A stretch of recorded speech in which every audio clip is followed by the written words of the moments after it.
The month of July is named after Julius Caesar. In 44 BC, after his assassination, the Roman Senate renamed the month of Quintilis after him in honor of the month he was born.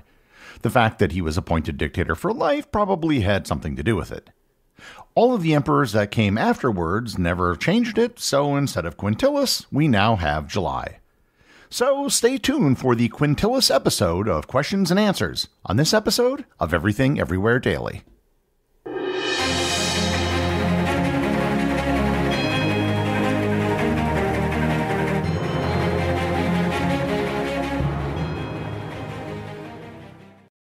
This episode is sponsored by ButcherBox.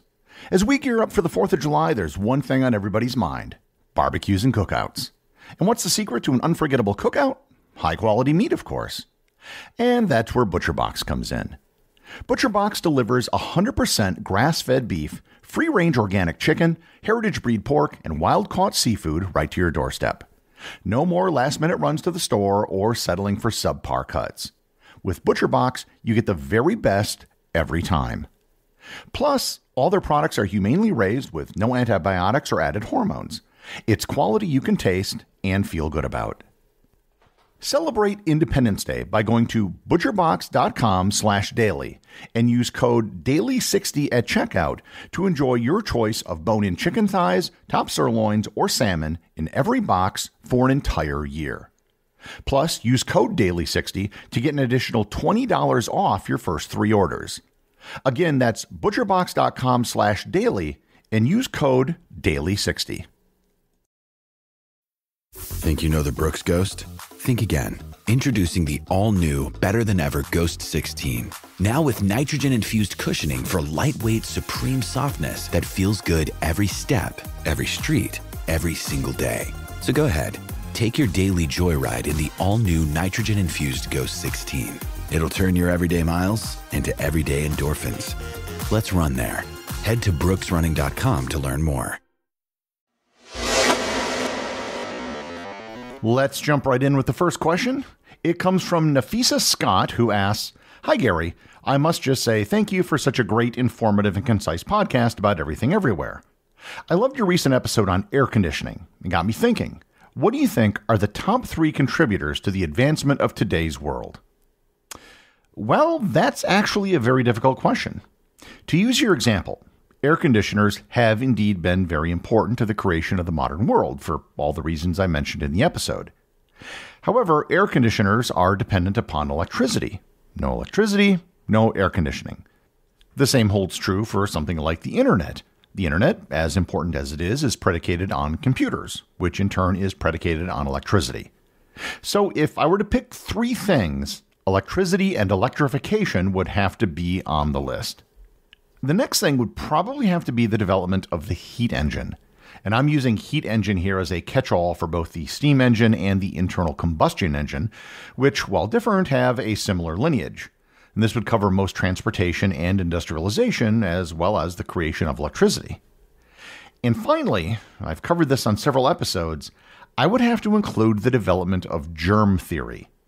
The discovery that microscopic organisms were responsible for most infectious diseases was the one thing that led to a dramatic drop in deaths and an increase in life expectancy. If you were to start civilization over from scratch, you could avoid centuries of human misery by just knowing the basics of those 3 things. Jesus Chan asks, "Gary, hello again from South Texas. In several of the last episodes, you've mentioned that some things have been discovered simultaneously by people in different places. To what do you attribute the independent development of similar ideas across isolated human societies, such as agriculture, pyramids, calendars, weapons, etc.? Is it aliens, collective consciousness, genetic memory, or something else?" Jesus, I think the answer is really simple, and I'll answer the question by posing another question. Why do dolphins and whales look like fish? The answer is that similar problems will result in similar solutions. In the case of a dolphin and a fish, the problem of swimming in the water results in similar body types because that's what works. The same is true for innovations. There are many ideas which were discovered independently in different places at different times. A pyramid is nothing more than a shape. It's a cone with flat sides. Children playing in sand or mud could easily come up with the shape of a pyramid. If you were playing as a kid, you probably reinvented the lever by just playing around with sticks. Many times the discoveries occurred centuries or even millennia apart from each other. Looking back, the difference between 7,000 and 8,000 years may not seem like much, but it was 1,000 years. Calendars are nothing more than people observing nature and the stars. And every culture and civilization were all looking at the exact same thing. So it should come as no surprise that they were developing similar calendars based on the Earth, Moon, and Sun. Ancient people in Mesoamerica and Mesopotamia developed agriculture, as did the people in West Africa and Papua New Guinea. But all of those places cultivated totally different crops that they had available. However, the basic idea of planting seeds to grow plants and eat them was a pretty simple one that doesn't require aliens. The next question comes from Wayne Roth, who asks, I recently joined the Sourdough Cocktail Club in Dawson City, Yukon, Canada. Would you do it? Yes, my lips touched the toe. Well, Wayne, I am a 3-time member of the Sourdough Cocktail Club.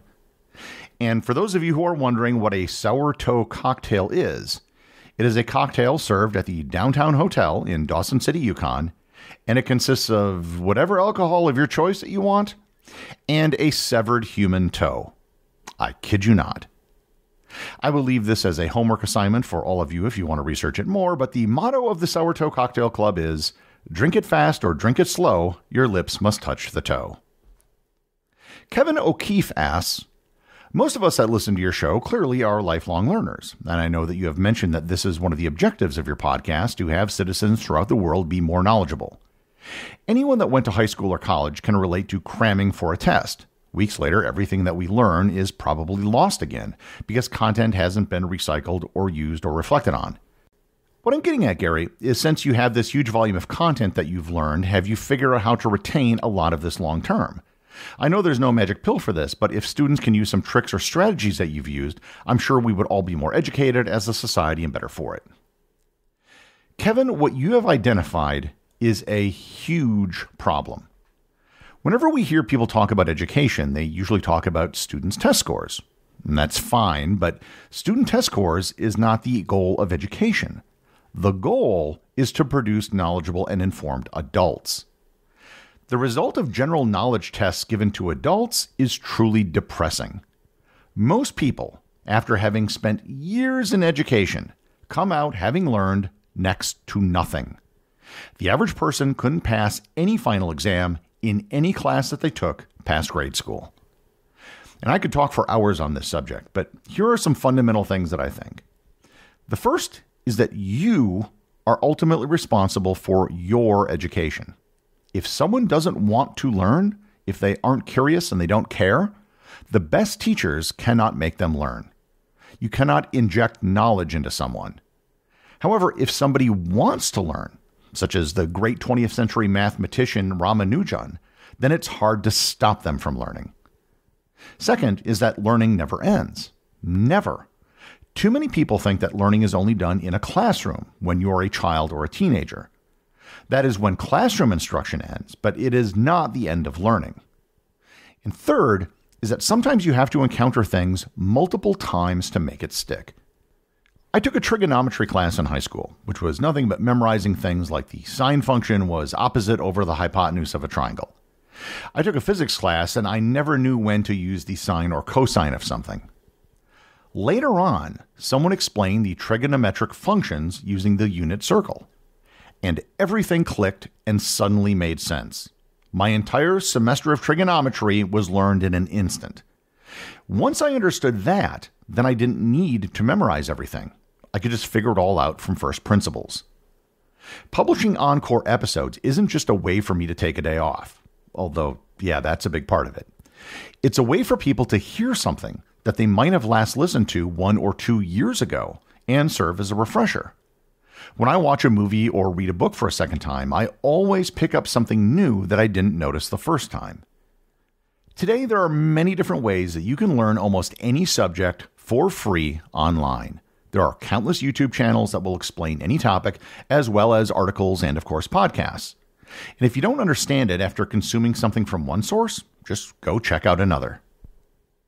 Tim Manchester asks, Can you go more into what exactly Podcasting 2.0 is? I listen to your show on Spotify. Am I missing out or robbing you of some benefit by not switching? Tim, this is a great question. Podcasting was developed about 20 years ago by Adam Curry and Dave Weiner. They adapted RSS feeds, which stands for Really Simple Syndication, to audio and video files. RSS 2.0 is a new project, again involving Adam Curry, to expand the features available in podcasts. One of the big ones has been transcripts, but there are a host of other features. The problem has been a chicken and egg type of thing. People need to use podcast players that support the new features, and podcast hosts need to support them as well. The hosts have no incentive to support the features if people aren't using the players, and the players have no incentive to adopt the features if the podcast hosts don't support them. My podcast doesn't support many of the new features because of the show's format. It doesn't really need a lot of them, and my host megaphone doesn't support them. If you want to learn more, I would suggest going to podcasting2.org, and you can learn more about what the new features are. Jerry Gardner asks, with the current heat wave in the United States, with all your world travels, what is the hottest and coldest temperature you have personally experienced? The hottest temperature was 50 degrees Celsius or 122 degrees Fahrenheit, which I encountered in the Danakil Depression in Ethiopia, one of the lowest and hottest places on Earth. The coldest temperature would have been around minus 50 degrees Fahrenheit or minus 45.5 degrees Celsius, which I encountered in the winter in Dawson City, Yukon. John Fenlon asks, have you attended pro wrestling events outside of the United States? Have you attended small indie events? Basically, what's your favorite live wrestling memories? John, I have not attended any outside of the US, but I would like to, especially in Japan or the UK. British fans are really some of the best wrestling fans in the world, and their ability to chant is on a different level from everyone else. I once went to a Ring of Honor show in Minneapolis before I started traveling, and I remember Colt Cabana putting someone in a headlock for 10 minutes, and everyone started booing, and then he mocked the crowd saying that he could do this all night long. My favorite show was a WWE house show that I saw at the Target Center in Minneapolis. Ric Flair was there, who grew up in the Twin Cities, and he cut a great heel promo on how he hated the town and left. However, the main event was between Brock Lesnar and Shelton Benjamin, who both wrestled at the amateur level for the University of Minnesota. For the first 10 minutes of their match, they wrestled for real, and everybody could tell what they were doing. They would get each other into a hold and then break it and then do it again, and they kept smiling at each other. After a while, the referee stepped in, told them to get back on script, and that's how they finished it. Janelle Alvested-Matson asks, do you have recommendations for a lovely tropical-like beach destination that is somehow magically not humid? Janelle, yes I do. And the answer is Aruba. It's basically a desert. Josh Gazzo asks, Gary, while I really appreciate the cheeky Monty Python reference a few months ago, I remain genuinely curious as to what is your favorite color. Not a sophisticated question, but one all the same. Josh, my favorite color is yellow. I have a yellow car, and I had a yellow bag while traveling around the world for years. Yellow, to me, is the color of adventure. Anson William Scheck asks, what is the best way to support your and other podcasts? Downloads, plays, ratings? Honestly, the best thing that you can do is to tell your friends. Podcasting isn't like YouTube, where there's an algorithm that shows people content based on what they've watched. It relies on good old-fashioned word of mouth. Ratings and reviews always help, but people are more likely to listen to something recommended by their friends than anything else. Sophie Bass, or maybe Sophie Bass, asks, who is your favorite painter and why? This is a really good question, Sophie. My favorite painter is a little-known painter by the name of Gerrit van Honthorst. He was a Dutch painter who lived in the 17th century. I discovered him when I saw one of his paintings, one of my favorite, The Denial of St. Peter, at the Minneapolis Institute of Art, one of America's most underappreciated museums. What grabbed me was his use of light. Many of his paintings are of people illuminated by candlelight. I've been to other museums around the world, and even though I'm far from an expert on him, I found myself being able to identify his work even before I would read the name of the painter. And while you didn't ask, I'll add it anyhow, my favorite sculptor is Frederick Hart. He was a 20th century American sculptor who pioneered working in acrylic. His work can be seen at the Vietnam Memorial in Washington, as well as the National Cathedral. And if you don't know who Frederick Hart is, I highly, highly recommend looking him up. Mark Hyman asks, have you considered compiling the transcripts from your most interesting and popular episodes into a book or publication for download? And where are the researchers and writers you plan to ease your podcast production burden? Well, Mark, I have considered it.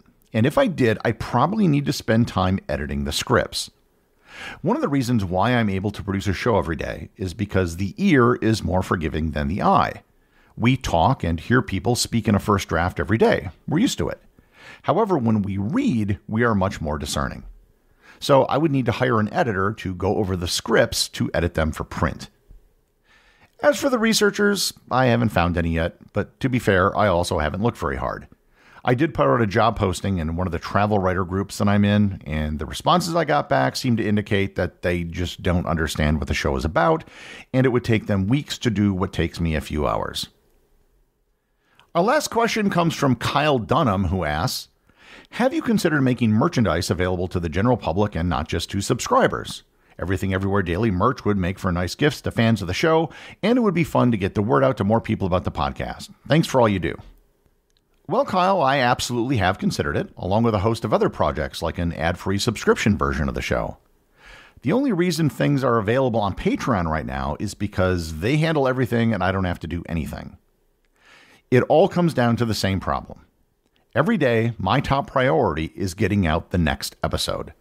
While I'd love to launch some of these other projects, ultimately it has to take a backseat to the daily necessity of getting a show out the door. That concludes the questions and answers for this month.